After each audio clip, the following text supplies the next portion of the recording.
Hello, good morning, students. Welcome back. Now, today, as I promised you in the last lesson, we will start with the grammar section. So, you can see on the slide, what do you see here? Yes, transformation of sentences. Correct? Now, there are different type of transformations. In that, today we will be getting or collecting the knowledge about transformation of affirmative into negative, and then further to and fro, that is negative into affirmative. Once you understand what is affirmative and what is negative, you will get the clear idea what we need to do exactly. So just find out what are we going to do. There are some rules, just study them, read them properly and understand them. Just see the slides.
Now in this given slide, number 1, first, you will get the definition. What do you mean by affirmative?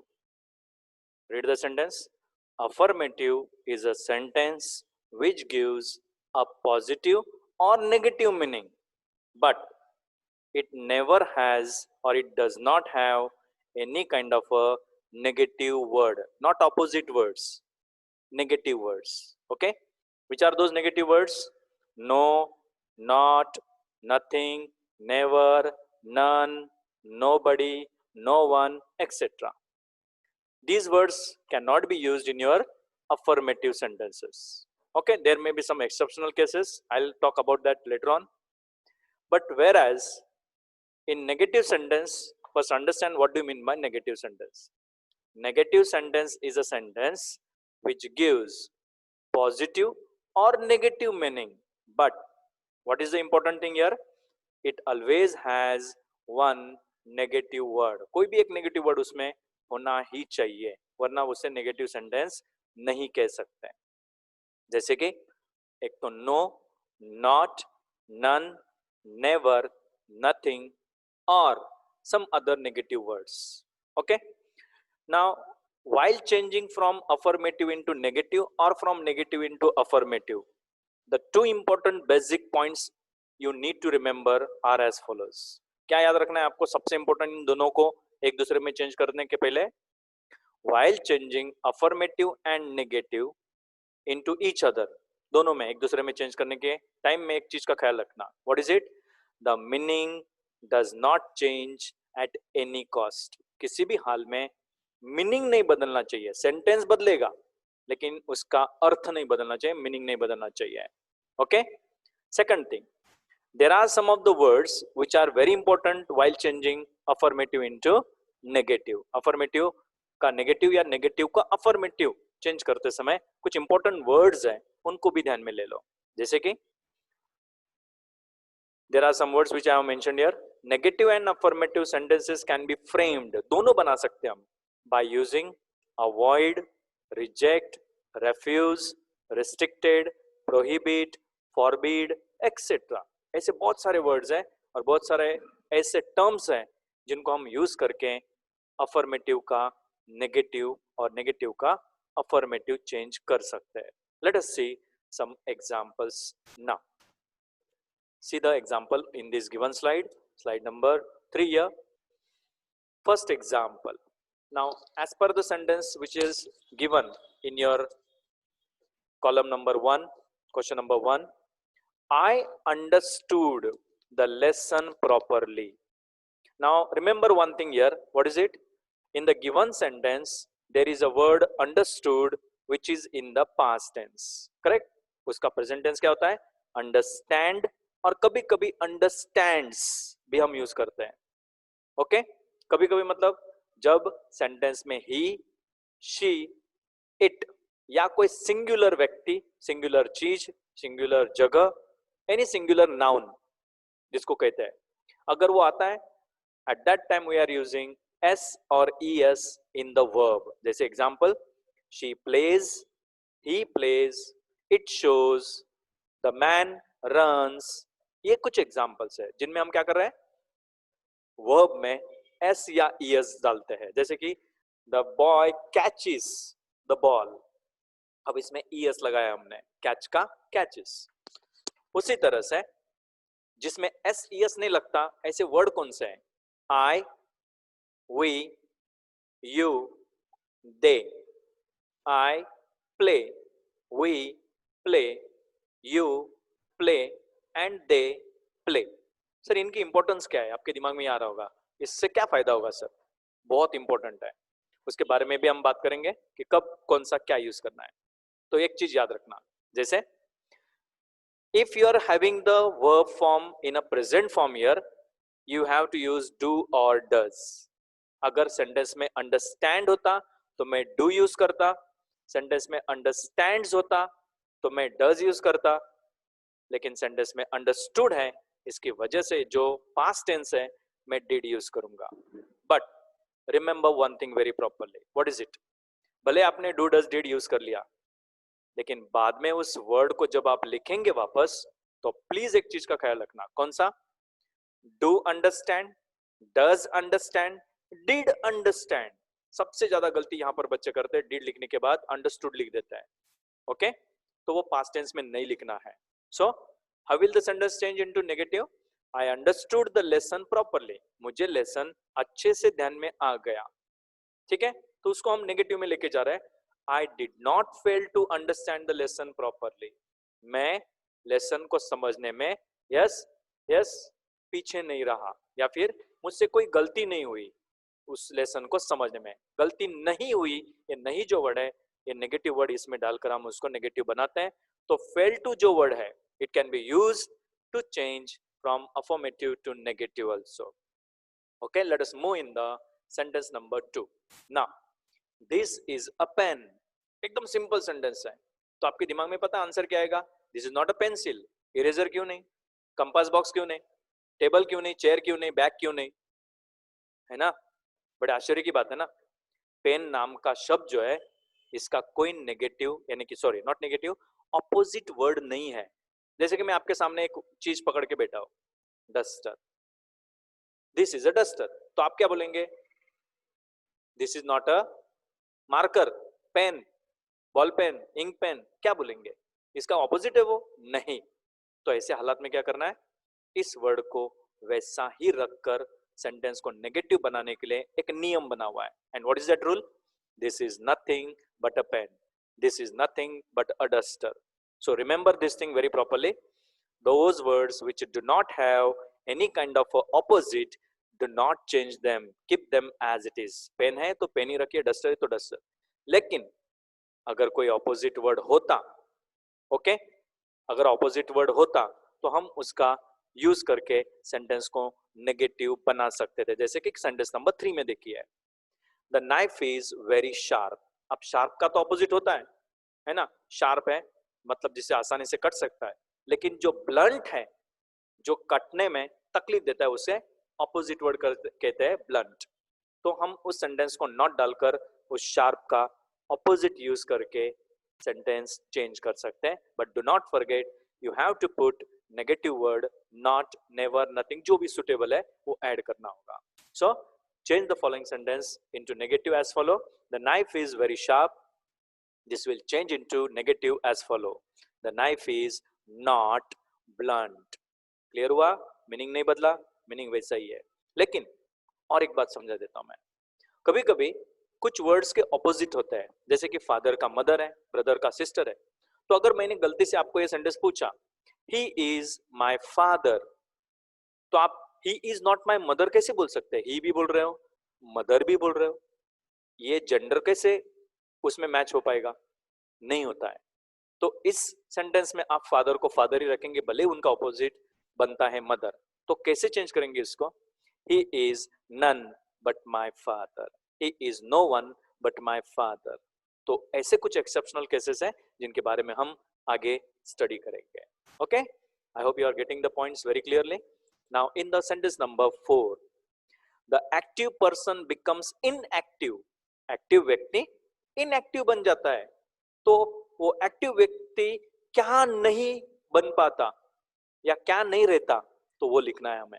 Okay, सबसे best तरीका, U turn the following sentences into your mother tongue. मातृभाषा में इनको अगर बदल देना तो बड़ी आसानी होगी, तो उससे आपको आंसर मिलने में थोड़ी सी जो प्रॉब्लम्स है वो सॉल्व हो जाएगी। जैसे the active person becomes inactive, इसको मैं अगर ट्रांसलेट करता हूं कोई भी अन्य भाषाओं में, एक्टिव व्यक्ति इनएक्टिव बन जाता है। तो एक्टिव व्यक्ति क्या नहीं रहता है? एक्टिव नहीं रहता है। तो वही तो लिखा है हमने, the active person does not. अब डज क्यों डाला इसमें?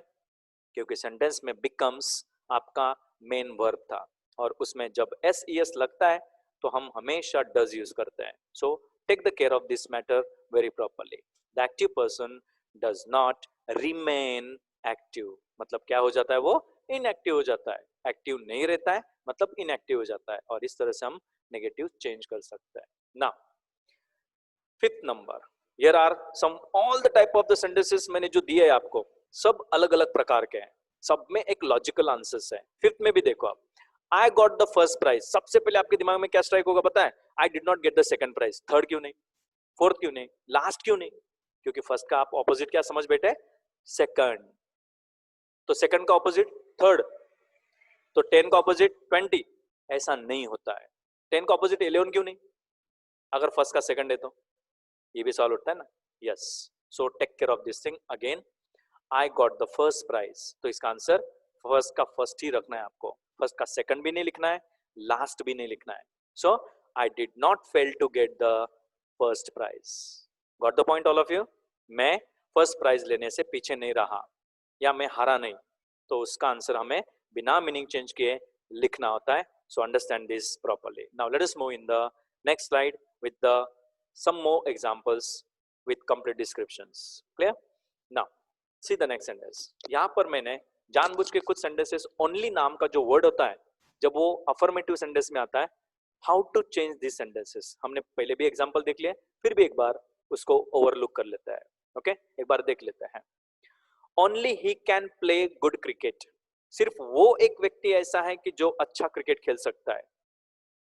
तो इसका मतलब ये हुआ उस व्यक्ति को छोड़ के और कोई अच्छा क्रिकेट नहीं खेलता। Agree? So the answer is none but he can play good cricket. इसमें एक चीज आपको मिसिंग जैसा लगेगा, कौन सा पता है? ऐसा लगेगा कि ओनली वापस डाल देना चाहिए था सर, लेकिन ऐसा मत करना, कभी नहीं होता है ऐसा। जैसे नन बट ओनली ही, ऐसा लगेगा आपको, लेकिन ऐसा मत कीजिएगा। हम ओनली को वापस कभी यूज करते हैं नहीं, we can not use that word again in the negative sentence. So answer is none but he can play good cricket. Okay, then question number 7, only they can do the work. सिर्फ वो लोग ही काम कर सकते हैं, मतलब उनके अलावा दूसरा कोई भी व्यक्ति काम नहीं कर सकता। तो उनके अलावा के लिए हम क्या यूज करते हैं? Same word none. None but they can do the work. उनको छोड़ के दूसरा कोई भी व्यक्ति इस तरह का काम नहीं कर सकता जैसा वो करते हैं। सो आपने इन दो सेंटेंसेस में नन का उपयोग जब किया तो एक चीज का ख्याल रखना है, कौन सा? I am always using some person in both the sentences. दोनों सेंटेंसेस में हम एक तो नन डाल सकते हैं या नो वन डाल सकते हैं या नो बडी, अगर सेंटेंस वैसा हुआ तो। Depends on the type of the sentence. अब 8th एग्जाम्पल में कोई व्यक्ति तो दिया है लेकिन न्यूमेरिकल फॉर्म्स दिया है। जैसे नंबर्स में हम किसी के बारे में बताते हैं, मेरे पास सिर्फ 5 रुपए है, तो आप बोलेंगे मेरे पास 6 रुपए नहीं है। या तो ये भी नहीं बोल सकते आप कि मेरे पास 4 रुपए नहीं है, ये भी तो बोल सकते थे, है ना? तो हमें क्या करना है ऐसे सेंटेंसेस में? मेरे पास XYZ यानी कि जो 5 रुपए, उसके अलावा उससे ज्यादा पैसे नहीं है या उससे कम नहीं है, ये भी लिख सकते हैं. सो सीधा answer very properly. He is only 4. वो सिर्फ 4 साल का है. he is not more than 4. तो हम इसमें not less than 4 भी लिख सकते थे, लेकिन बेहतर होगा आप स्ट्रक्चर को ध्यान में रखते हुए not more than का उपयोग करते हो तो बेहतर होगा. आपका आंसर गलत नहीं जाएगा, लेकिन फिर भी अप्रोप्रिएटनेस को मेंटेन करने के लिए not more than 4 लिखोगे तो बेस्ट रहेगा.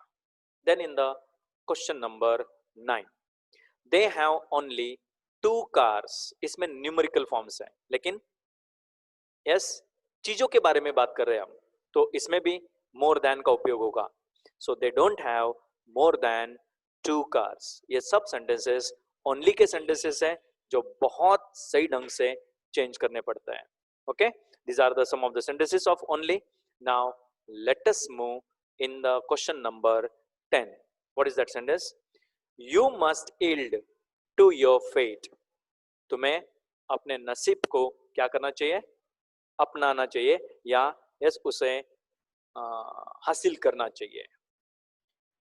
You must not yield to anything except your fate. तुम्हें नसीब को छोड़ के किसी और चीज के पीछे लगना नहीं चाहिए. तो इसमें फेट का ऑपोजिट हम लिख सकते थे, लेकिन सेंटेंस का जो मीनिंग है उसे मेंटेन करने के लिए हम इसमें एस नॉट प्लस एनीथिंग का उपयोग करके चेंज कर सकते हैं. Again I repeat the sentence. You must yield to your fate. You must not yield to anything else, anything rather than, anything but, anything except. ये कुछ words बताए मैंने जो हम except की जगह पे yes use कर सकते हैं. Example, you must not yield to anything but to your fate. अब but डालना है तो except मत डालिएगा, तो ये भी याद रखना है आपको. Is it clear? Then after that there is a sentence number 11. Go through it. I have put some of those words which you have heard in the above sentence. Education is the only alternative for you. Education ही एकलौता तुम्हारे सामने इस alternative या पर्याय है. Education के अलावा तुम्हारे पास दूसरा कोई पर्याय नहीं है. ये आंसर होना चाहिए, तो इसलिए हमने ऐसे लिखा है. There is no other alternative rather than or other than or except. Clear? और इन तीनों में से आप कोई भी यूज करते हो तो उसके बाद आप सीधा एजुकेशन फॉर यू लिखकर आंसर बना सकते हो. I read out all the 3 answers again. There is no other alternative rather than education for you. एक तो ऐसा लिखो, या तो फिर there is no other alternative other than education for you. या तो फिर तीसरा आंसर लिख सकते हो, there is no other alternative except education for you. Is it clear all of you? So what you need to do is write down all these sentences by taking some screenshot from your mobile, and please complete these all sentences in your grammar notebook compulsorily, all of you. It's a strict warning. Please write those sentences. It may be useful for you in your unit test exam. Clear? Now in the last point, let us have a glance on some important type of the sentences which are very complicated to understand. Now, ये rule जो follow करना है आपको as soon as का, उसको पहले समझ लीजिए. अगर सेंटेंस में as soon as आता है क्वेश्चन में, तो हमें no sooner डालते समय कैसे उसको चेंज करना चाहिए, इसके बारे में थोड़ी सी अधिक जानकारी ले लेते हैं. ठीक है? देखो यहां पर ध्यान से सब लोग. If your sentence starts with when, as soon as और सम अदर वर्ड, कोई भी दूसरा नो सुनर छोड़ के अगर किसी भी अन्य शब्द से आपके सेंटेंस की शुरुआत होती है, okay, so remember one thing, you have to find out 3 things. 3 चीजें ढूंढनी है आपको. किसमें? एज सुन एज के सेंटेंस में. 1, क्या उस सेंटेंस में कोई हेल्पिंग वर्ब है? देखो मैंने क्या लिखा है, helping verb before comma, as soon as और कॉमा के पहले. अब हेल्पिंग वर्ब्स क्या होता है? जिनको हम ऑक्सिलरी वर्ब्स भी कहते हैं. ओके, जैसे कि am, is, are, was, were, have, has, had, will, shall. Okay, अगर ये आपको दिखा तो आप पता है जब आंसर लिखोगे नो सुनर में तो सबसे पहले एज सुन एज को हटा दीजिए। जैसे कि यहां पर मैंने एक एग्जांपल लिखा है, देखो यहां पर। ओके, नीचे एग्जांपल देख लीजिए। As soon as Anil is, अब अनिल के बाद मैंने इज डाल के रखा है। Okay, taking his bag comma ही फील्स वेरी अनईजी। जैसे अनिल अपनी बैग लेकर निकलता है तो उसे थोड़ा सा अनईजी जैसा फील होता है। अब इस सेंटेंस को हम दो तरीके से चेंज कर सकते हैं। एक तो नो सुनर से भी चेंज कर सकते हैं, ओके, या तो फिर हम उसे व्हेन डालकर भी बदल सकते हैं अगर ब्रैकेट में वैसा पूछा जाए तो। ठीक है, लेकिन बनाना तो अफर्मेटिव का नेगेटिव है, इसलिए आपको नो सुनर का उपयोग करना पड़ेगा। लेकिन अगर वो ब्रैकेट में पूछा है change it with using word when, तो आप व्हेन स्टार्टिंग में डाल सकते हैं। When she will enter the room, okay, I will frighten her, ये दूसरा एग्जांपल है। लेकिन आप नीचे उसका आंसर देख लीजिए पहले। ये दो सेंटेंसेस आपके सामने, एक में विल डाला है, एक में इज डाला है। अब दोनों के आंसर्स ध्यान से देखना। एज सुन एज का सेंटेंस नो सुनर में जब चेंज करोगे तो शुरुआत में एज सुन एज को हटा दीजिए, उसके बदले में नो सुनर डाल दीजिए। अब यहां पर सबसे ज्यादा गलती बच्चों से होती है, कौन सी? ओ सर, एज सुन एज के बाद ऊपर क्वेश्चन में अनिल इज लिखा था तो नीचे तो इज अनिल करके उल्टा करके लिखा है। यस, यही सबसे पहले इंपॉर्टेंट आपको चेंज करना है। नो सुनर के बाद हमेशा टू बी का फॉर्म आता है। टू बी मतलब am, is, are, was, were, have, has, had, will, shall. ये तब आएगा जब क्वेश्चन में पहले से वो मौजूद होंगे। जैसे इज मौजूद था, इसलिए मैं उस इज को नो सुनर के तुरंत बाद लिखूंगा तो मेरा आंसर सही जाएगा। So answer is no sooner is Anil taking his bag. अब क्वेश्चन में कॉमा था, उस कॉमा को हटाना है और उसके बदले में यहां पर आपको दैन वर्ड को डालना है। ओके, याद रखना ये भी रूल है। Then he feels very uneasy, comma के बाद का सेंटेंस गलती से भी कुछ भी चेंज किए बिना वैसा का वैसा लिख देना है, copy cut paste. Now let us take second example. When she will enter the room I will frighten her, जब वो रूम में एंटर करेगी तो मैं उसे डरा दूंगा। Okay, it is in the future tense, तो आंसर भी फ्यूचर टेंस का मेंटेन करने के लिए आपको क्या करना है? नो सुनर, ऊपर था शी विल, आप यहां पर करेंगे विल शी, उल्टा कर देना है। तो ये याद रखना please. No sooner will she enter the room then I will frighten her. Clear? तो दोनों सेंटेंसेस में मैं जो हाईलाइट कर रहा हूं उस पर ध्यान रखिए। अगर आपका ध्यान नहीं है तो ध्यान रखिए, क्या कर रहा हूं देख लो।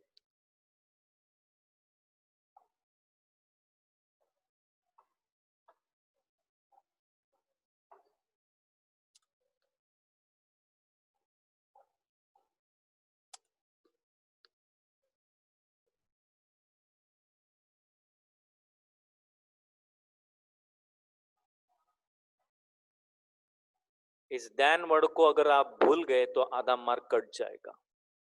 सेम वे यहां पर भी आपको देन दिखेगा, उस देन को आप गलती से भी भूलना मत। तो दोनों सेंटेंस में जब भी आप नो सुनर यूज करोगे, कंपलसरी नो सुनर के सेंटेंस में आपको बीच में कॉमा की जगह पे देन का उपयोग किसी भी हाल में करना ही करना है। Is it clear all of you? Now next let us move understand some other important points related to this type of sentences. अब मैंने एक बात बता दी आपको, कौन सी?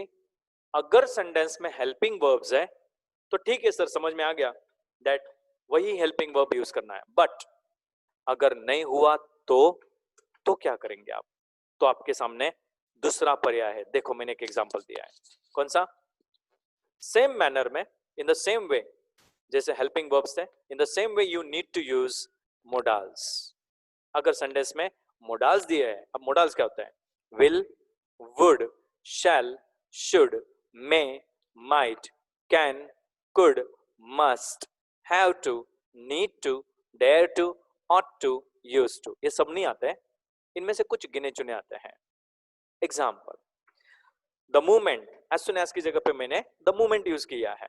व्हेन भी यूज कर सकते हैं, when my mother should get back, Okay, as soon as my mother should get back, or the moment my mother should get back, comma, she should prepare the food. तो answer no sooner, should पहले डाल दीजिए. No sooner should my mother get back than she should prepare the food. I hope you got the clarity about these sentences. And now, अगर गलती से sir ओ भी नहीं हुआ तो, मोडाल भी नहीं हुआ तो, थर्ड पॉइंट, ये मैंने आपको पहले भी बताया, वापस एक्सप्लेन करता हूं. अब ना हेल्पिंग वर्ब है ना मोडाल्स है कॉमा के पहले, तो क्या ढूंढे सर? एक्शंस ढूंढनी है. Actions means verbs. आपको दो प्रकार के वर्ब मिलेंगे. One, verb one. Second, verb two. Example, see here very properly. As soon as dash break और breaks, दोनों में से कोई दिखेगा आपको. ओके, आगे सेंटेंस बढ़ेगा, कॉमा आएगा, सेंटेंस एंड हो जाएगा. एग्जाम्पल ध्यान में लेते हैं.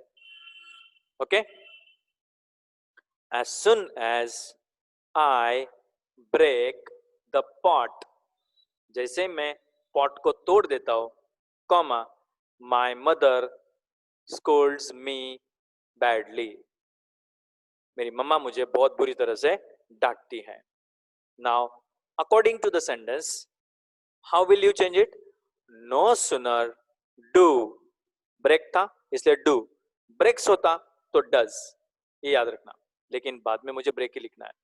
No sooner do I break the pot, do I break the pot, then my mother scolds. उसमें कुछ चेंज नहीं करना है, so keep it as it is. But if your sentence is having breaks, तो आपको does लिखना है, लेकिन बाद में break ही लिखना है, ये याद रखना. breaks का break बन जाएगा. Example, as soon as, I'll show some examples to you, but understand the rule first. As soon as she breaks the glass, as soon as she breaks the glass, comma, her mother comes with a broom in her hand. उसकी मम्मा हाथ में झाड़ू लेकर आ जाती है. क्यों? Glass जो तोड़ दिया उसने. So answer no sooner, breaks था ना, as soon as she breaks, तो answer no sooner does she break. इसमें s मत लगाना तो गलती हो जाएगी. So no sooner does she break the glass than, बाकी का sentence same to same. And now let us understand last example of as soon as. As soon as कोई भी व्यक्ति हो सकता है, यहां पर एक नाम डाल देते हैं. As soon as Anand broke the record, as soon as the, here the character is noun, as soon as Anand broke record, comma, everyone was happy. Okay, as soon as Anand broke the record, comma, everyone was happy. Now see the answer. No sooner did Anand break, तो broke का क्या बन जाएगा? Break बन जाएगा. बस यहां पर गलती पॉसिबिलिटी है. 99% sentences you will be asked of this type. ये पूछे जाते हैं आपको सबसे ज्यादा. ओके, ब्रोक का यस ब्रेक बनाना है, लेकिन नीचे डिड डालना भूलना मत. बहुत सारे जन क्या करते हैं, नो सुनर आनंद, नहीं, वो आधा मार्क तो छोड़ो, पूरा का पूरा भी कट सकता है क्योंकि वो आंसर ही गलत जा रहा है आपका. So answer should be like this, no sooner did Anand break. तो तीन चीजें याद रखनी है. कौन सी? नो सुनर डालना है, दूसरा डिड डालना है, तीसरा ब्रोक का ब्रेक बनाना है. और अगर चौथी बात करें तो कॉमा की जगह पे देन डाल के बाकी का सेंटेंस चेंज मत करना. देन डालते ही आपका सेंटेंस वैसा का वैसा रहेगा. I will complete the sentence. No sooner did Anand break the glass then, yes, or break the record, then everyone was happy. Is it clear to all of you? Now I'll give such type of examples which are beginning with as soon as. Please try to change them in a proper manner. जो आपको मैंने बताए थे वो sentences आप ध्यान से देख लीजिए. ये पढ़ लिया आपने। अब इनको अपने खुद के तरीके से चेंज करने की कोशिश कीजिए। जो रूल्स आपको फॉलो करने हैं उनको देख लीजिए। स्क्रीनशॉट ले लीजिए सब जन, और स्क्रीनशॉट के बाद ओके या फोटो खींच लीजिए। मैं 2 मिनट रुकता हूँ, और उसके बाद अपनी नोटबुक में ये 15 सेंटेंसेस विथ रूल्स अच्छे से लिखने हैं आपको। Is it clear? Shall I broaden the slide?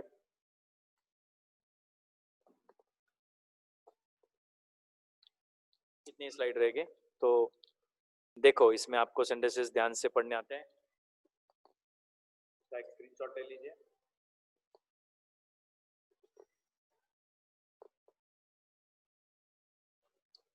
ले लिया? ये सब आंसर्स आप पहले खुद से लिखने का ट्राई करना है, और उसके बाद समझ में नहीं आया तो वापस इस स्लाइड को देखकर आप इन आंसर्स को कंप्लीट कीजिए, but don't write wrong answers. Will discuss in the next session about negative into affirmative sentences. Okay, but please complete your homework of these sentences in your notebook. Have a nice day. See you soon in the next period. Bye all of you.